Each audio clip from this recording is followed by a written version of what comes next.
मैंने body building से तो नहीं शुरुआत की थी या मैंने कभी नहीं सोचा था कि मैं वेट लिफ्टिंग करूँगी। मैंने अब शुरुआत ये है कि क्योंकि बचपन से ही मुझे डांस करने का बड़ा शौक था, तो मैंने शुरू ये किया कि ठीक है डांस करते रहते हैं टीवी में देख करके, और फिज़िकली अच्छा भी लगता था करना। और बॉलीवुड हो गया या कोई भी सॉन्ग हो गया उसको देख करके धीरे से पता चला कि अच्छा ये फिटनेस है। अब क्योंकि योगा और ज़ुम्बा आता था तो लग रहा था भाई वेट लिफ्टिंग क्या ही हो सकता है, इससे क्या होता होगा, कुछ भी नहीं, आसान होगा। जब 2 और 5 किलो उठाए तब पता चला कि नहीं, ये भी थोड़ा मुश्किल है।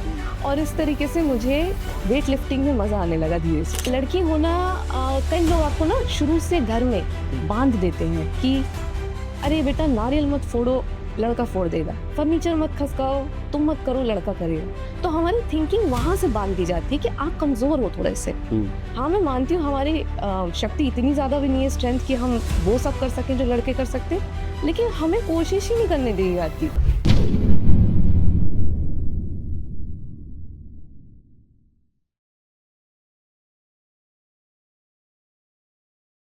हेलो दोस्तों, कैसे हैं आप सब। तो ये पॉडकास्ट आज आपको इतनी कुछ इन्फॉर्मेशन और ये कुछ चीज़ें सिखाने वाला है कि आप शायद देख भी नहीं पाओगे। मैं सीरियसली बताता हूँ, आपने हमेशा बॉडी बिल्डिंग केवल मैन बॉयज़ इन्हीं को करते देखा होगा। कोई फीमेल वेट लिफ्टिंग करती है, अपनी बॉडी मेंटेन करती है, डेली एक्सरसाइज करती है, हार्ड वर्किंग, मतलब अप्रोक्सली 110 केजीज का वजन उन्होंने उठाया है अब तक। मतलब सीरियसली कि एक लड़की अपने पैशन के लिए वेट लिफ्टिंग का काम कर रही है, बॉडी बिल्डिंग का काम कर रही है। आज मैं उनसे मिलवाता हूँ आपको, ठीक है। तो अंकिता जी, मैं आपका बहुत बहुत स्वागत करता हूँ टीवीटी पॉडकास्ट में। Thank you. And TVT team काफी खुश है कि आज आप यहाँ पे आए हैं, आपने समय दिया है। मतलब हम काफी एक्साइटेड हैं आज इस पॉडकास्ट के लिए।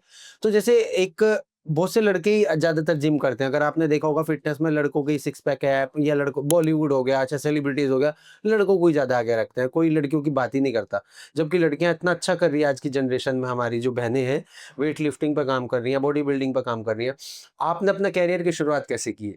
मैंने बॉडी बिल्डिंग से तो नहीं शुरुआत की थी या मैंने कभी नहीं सोचा था कि मैं वेट लिफ्टिंग करूँगी। मैंने अब शुरुआत ये है कि क्योंकि बचपन से ही मुझे डांस करने का बड़ा शौक था, तो मैंने शुरू ये किया कि ठीक है डांस करते रहते हैं टीवी में देख करके, और फिज़िकली अच्छा भी लगता था करना। और बॉलीवुड हो गया या कोई भी सॉन्ग हो गया उसको देख करके धीरे से पता चला कि अच्छा ये फिटनेस है, ये एक तरीके से आप अपने आप को फिट रख सकते हो। तब पता चला ज़ुम्बा के बारे में। तो मैंने ज़ुम्बा के कुछ क्लासेस अटेंड करे एक स्टूडेंट की तरह, और मुझे लगा ये तो मैं भी सिखा सकती हूँ जो ये लड़की सिखा रही है। तो मैंने उनसे बात करके अपने आप को पहले ज़ुम्बा लाइसेंस इंस्ट्रक्टर बनाया, और फिर कुछ 2 से 4 साल के अंदर-अंदर फिर मुझे लगा कि यार ये तो काफ़ी अच्छा काम है और मुझे अच्छा भी लगने लगा। धीरे से मुझे लगा कि क्योंकि मैं ज़ुम्बा ट्रेनर हूँ, तो योगा मेरे लिए कोई बड़ी बात नहीं होगी। क्या होता है योगा में? केवल साँस लेना है, छोड़ना है और स्ट्रेचिंग ही तो करनी है। जब मैंने 1-2 क्लासेस योगा की जॉइन करी, तो पता चला ये आसान नहीं है, ये भी बहुत मुश्किल है। तो फिर मैंने सोचा क्यों ना मैं मास्टर्स कर लूँ योगा में। तो पहले मैंने टीचर ट्रेनिंग कोर्स किया। वो मैंने खुद के लिए किया था और अपने आसपास के लोगों के लिए, कि ताकि मैं सिखा सकूं। और धीरे से मैंने मास्टर्स भी कर लिया, कि डिग्री एक हासिल कर ली योगा में। और तब मुझे पता चला कि योगा के क्या इम्पोर्टेंट है। अब क्योंकि योगा और ज़ुम्बा आता था तो लग रहा था भाई वेट लिफ्टिंग क्या ही हो सकता है, इससे क्या होता होगा, कुछ भी नहीं, आसान होगा। जब 2 और 5 किलो उठाए तब पता चला कि नहीं, ये भी थोड़ा मुश्किल है। और इस तरीके से मुझे वेट लिफ्टिंग में मज़ा आने लगा धीरे से, क्योंकि तब समझ में आया कि आपकी खुद की क्षमता कितनी है। लड़की होना, कई लोग आपको ना शुरू से घर में बांध देते हैं कि अरे बेटा नारियल मत फोड़ो, लड़का फोड़ देगा, फर्नीचर मत खसकाओ, तुम मत करो, लड़का करेगा। तो हमारी थिंकिंग वहां से बांध दी जाती है कि आप कमजोर हो थोड़े से। हाँ, मैं मानती हूँ हमारी शक्ति इतनी ज्यादा भी नहीं है, स्ट्रेंथ, कि हम वो सब कर सकें जो लड़के कर सकते हैं, लेकिन हमें कोशिश ही नहीं करने दी जाती कि अगर भाग के कुछ सामान लाना है तो लड़का लेकर आएगा, क्योंकि तुम थक जाओगी। लेकिन आपको पता नहीं है कि लड़कियां वूम में, मतलब एक मदर जब प्रेग्नेंट होती है तो वूम में सबसे ज्यादा फीमेल जो है वो कंसीव कर पाती है। तो फीमेल्स के जो जितने होती हैं वो ज्यादा स्ट्रांग है, right from even before birth. तो आप ये कैसे कह सकते हो कि वेट नहीं उठा सकती? आपकी कोशिश, हाँ, थोड़ा चैलेंजिंग हो सकता है, लेकिन आपको करना चाहिए, कोशिश करनी चाहिए। तो वहां से मुझे शुरू हुआ कि अच्छा 2 किलो, 5 किलो, 8 किलो, 10 किलो, फिर अच्छा लगने लगा। मुझे लगा अच्छा अब तो कोई लिमिट नहीं है। और मुझे नहीं पता है, आपको या ऑडियंस को पता ही होगा कि एक बहुत बड़ी एथलीट है हमारे इंडिया की, मीराबाई चानू। वो देखने में वो 47 केजीज की होंगी, लेकिन उन्होंने वेट 115-120 किलो उठाया है। ओलंपिक्स में जीती हैं वो। तो कैसे जीत गई? वो भी तो फीमेल है। तो फिर इस तरीके से लोगों को देख करके लगता है कि जब वो कर सकती तो मैं कोशिश तो कर ही लूं। क्या होगा, ज्यादा से ज्यादा गिर जाएगा, थोड़ी सी खरोंच आ जाएगी, थोड़ी परेशानी होगी, कोशिश तो करके देखनी चाहिए। तो आपने अभी तक कितना हाईएस्ट उठाया है? मेरा डेडलिफ्ट अभी तक 110 किलो हुआ है, लेकिन अगेन ये मेरा सिर्फ ऐसा नहीं कि मैंने कुछ महीनों में सीखा है। ये कुछ सालों में मैंने सबसे पहले खुद सीखा, फिर ट्रेनर्स अपने लिए हायर किए, क्योंकि इतना वेट लिफ्ट करने में गलत पोस्चर करने से बहुत कुछ गलत हो सकता है। तो इसीलिए मैंने एक ट्रेनर को हायर किया अपने लिए, जो मुझे गाइड करते थे कि मैं सही लिफ्ट कर रही हूँ या नहीं। और इस तरीके से मैं एटलीस्ट 110 डेड लिफ्ट कर पाती हूँ। स्क्वाट मेरा 90 केजीज जाता है, और अभी मेरा करंट बॉडी वेट 65 केजीज है। तो जिसका मतलब है, मुझे ऐसा लगता है, या मैंने जितना लोगों से सुना है, कि अगर मैं चाहूँ तो और अच्छा कर सकती हूँ। मतलब आप अपनी एज के डबल के आसपास है। Weight, yes. Yes. Say almost like, and also, I don't know if it makes sense or not, but I am 40 years of age right now. तो अगर मैं 40 साल की होने के बाद ये सब कर सकती हूँ, तो ऐसी बहुत सारी लड़कियां जो शायद यंग हैं और मुझसे शायद ओल्ड भी होंगी, लेकिन इससे मैटर नहीं करता। आप किसी भी एज में ये वर्कआउट करना शुरू करो, आपको अपने आप रिजल्ट्स दिखेंगे। मतलब आपने जब ये स्टार्ट किया था तो आपके बॉडी पे कुछ मतलब जैसे आपके बोन्स वगैरह या आपके कुछ चीज़ों में इफेक्ट पड़ा होगा, तो कहीं ऐसा लगा आपको कि कहीं पेन हुआ, जैसे कोई आपकी रीढ़ की हड्डी होगी या मसल्स होगी या हाथ की कोई भी होगी या पैर में, तो कभी ऐसा कोई? देखिए, सबसे ज्यादा ना नीज पे या शोल्डर्स पे आता है। होता यह है कि जब हम बचपन में तो हम बहुत खेल कूद करते हैं, धीरे धीरे बड़े होते हैं हमारी फिजिकल एक्टिविटी कम हो जाती है, और वो अननोइंगली नोइंगली हुई जाती है, क्योंकि हमें आदत हो जाती है कि अब सब कुछ कंफर्टेबली मिल रहा है। तो सबसे पहले जैसे ही आप वर्कआउट करना शुरू करोगे, चाहे वो जिम हो, चाहे वो कुछ भी हो, जुम्बा हो गया, कोई भी हो, तो आपको दर्द तो होगा, लेकिन वो धीरे धीरे करके अपने आप कम हो जाएगा। बस ये है कि उसको सही तरीके से करना है। और एक डिफरेंस बहुत बड़ा है जो लोगों को समझ नहीं आता है, वो है पेन, यानी कि मसल पेन होना, और एक्चुअली में इंजरी। ये दोनों अलग चीजें हैं। मसल पेन होने का मतलब है मसल को आप फाइबर्स को तोड़ रहे हैं और वो बिल्ड कर रही है, इसीलिए वो हल्का सा पेनफुल रहेगा। लेकिन जो एक्चुअली में इंजरी हुई है वो बहुत टाइम तक रहेगी इंजरी। तो बॉडी को, अपनी बॉडी को समझना बहुत जरूरी है। मेरे साथ थैंकफुली ऐसा कोई बहुत मेजर एक्सीडेंट नहीं हुआ है, बाय गॉड्स ग्रेस। रीज़न ये भी हो सकता है क्योंकि मैं योगा भी करती हूँ और स्ट्रेचिंग भी प्रॉपर करती हूँ, तो उस वजह से नहीं हुआ। हाँ, एक बार मैंने थोड़ा सा ईगो लिफ्ट किया था, शायद गलत लिफ्ट किया था, जिसकी वजह से मेरी कमर में एकदम से जर्क आया, और मैं थोड़ा सा बेहोश टाइप हो गई थी। लेकिन मैंने अपना वर्कआउट जारी रखा उसके बाद, क्योंकि मुझे समझ में आ गया था कि ये रुकने से नहीं ठीक होगा, ये करने से ठीक होगा। मतलब काफ़ी कुछ अच्छा है। तो कभी-कभी आपको ऑफ़र्स वग़ैरह बहुत आते होंगे, मतलब you are looking so good, you are looking so personality. एक फीमेल्स के लिए सबसे बड़ा टिपिकल यही होता है कि वो जब मार्केट में कुछ चीज़ करती है ना, तो 4 लोग ऐसे ज़रूर आते हैं कि जो हमेशा उसको या तो नीचे गिराने का काम करेंगे या डिमोटिवेट करेंगे, लेकिन उसके सामने ही रह के वो पता नहीं चलेगा। सो आपने उन चीज़ों को कैसे फ़ेस किया? तो मैं उनमें से हूँ नहीं, पर्सनली मैं उनमें से नहीं हूँ कि मैं कैमरे के सामने आना चाहूँ या मुझे बहुत अटेंशन की ज़रूरत है, वैसे मैं शुरू से नहीं थी। लेकिन आजकल का वैसा कल्चर है नहीं। तो मेरे साथ ऐसा बहुत बार हुआ कि जब मैंने कुछ पोस्ट किया है, मेरा इंटेंशन ये हमेशा से रहा है कि मेरा पोस्ट देख के, रील देख के, स्टोरी देख के, पूरी भीड़ में से अगर कोई एक इंसान भी शुरू कर देता है या ये सोच लेता है कि नहीं, आज से मैंने ठान लिया, अब तो मैं वर्कआउट करूंगा या करूंगी, या इसने मुझे मोटिवेट किया, पॉजिटिव किया, मेरा गोल खत्म। मतलब मैं नहीं चाहती कि अननेसेसरी लोग पीछे पड़े या कुछ करें।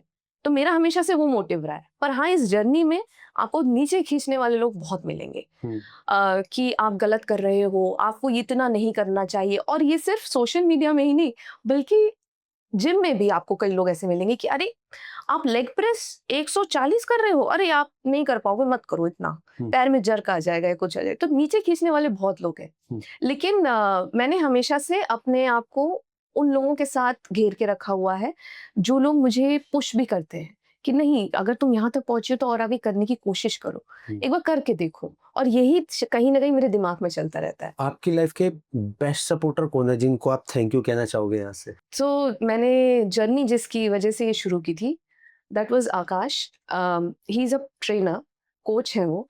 लेकिन उन्होंने ये कहीं ना कहीं मुझ में देखा कि तुम जिम क्यों नहीं जाते, वेट लिफ्टिंग क्यों नहीं करते, you should give it a try.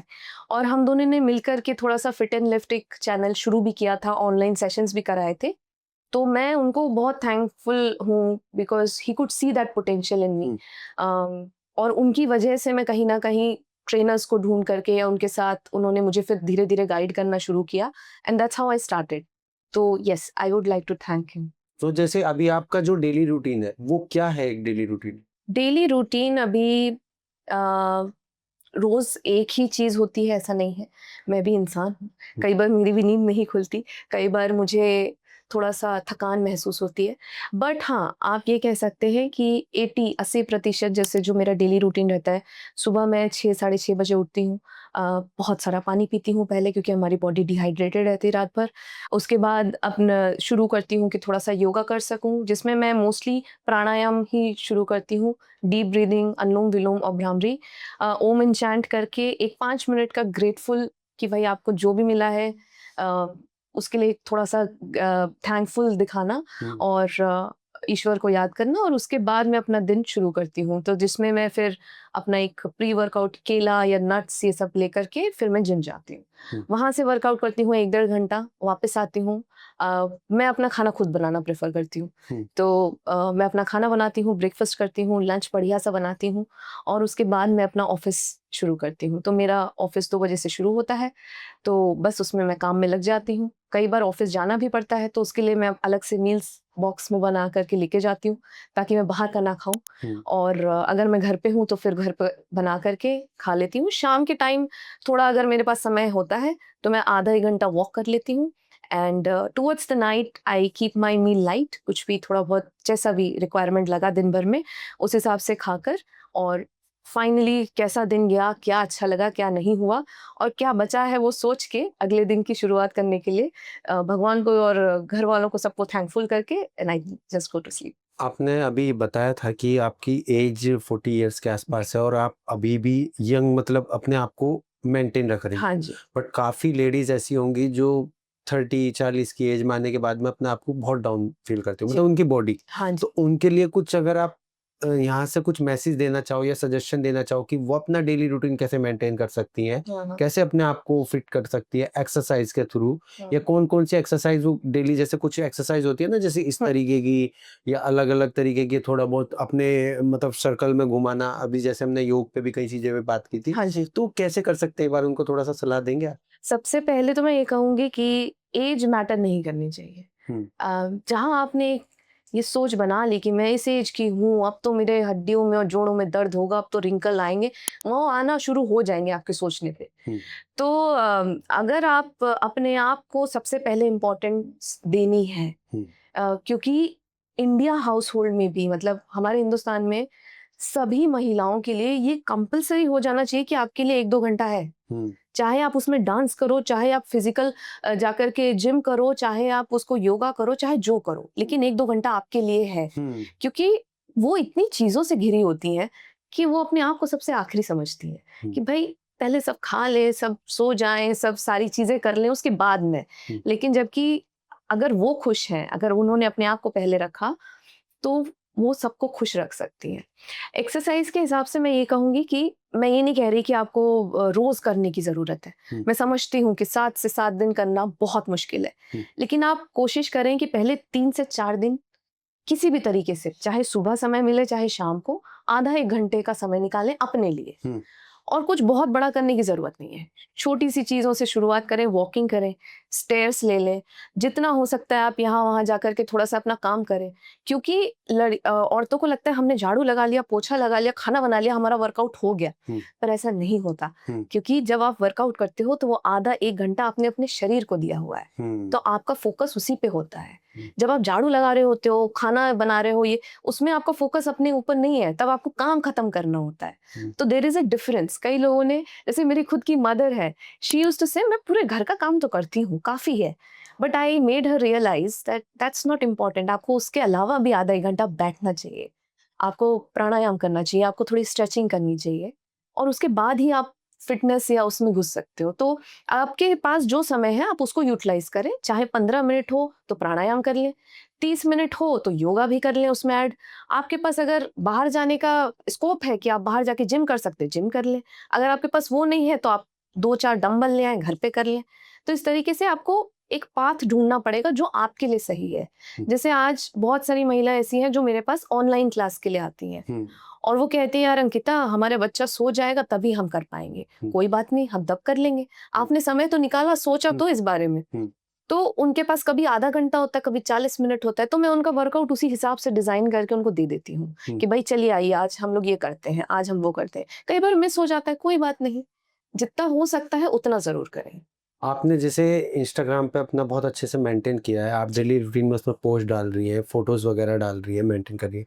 आपके बायो में एक लिखा है तो 1 मिलियन तक का सफर। जी। तो 1 मिलियन तक का सफर क्या लगता है कि आप एक दिन हासिल कर पाएंगे? मैं उस 1 मिलियन को इंस्टाग्राम फॉलोअर्स से नहीं मानती, क्योंकि इंस्टाग्राम में फॉलोअर्स मैं खरीद भी सकती हूँ।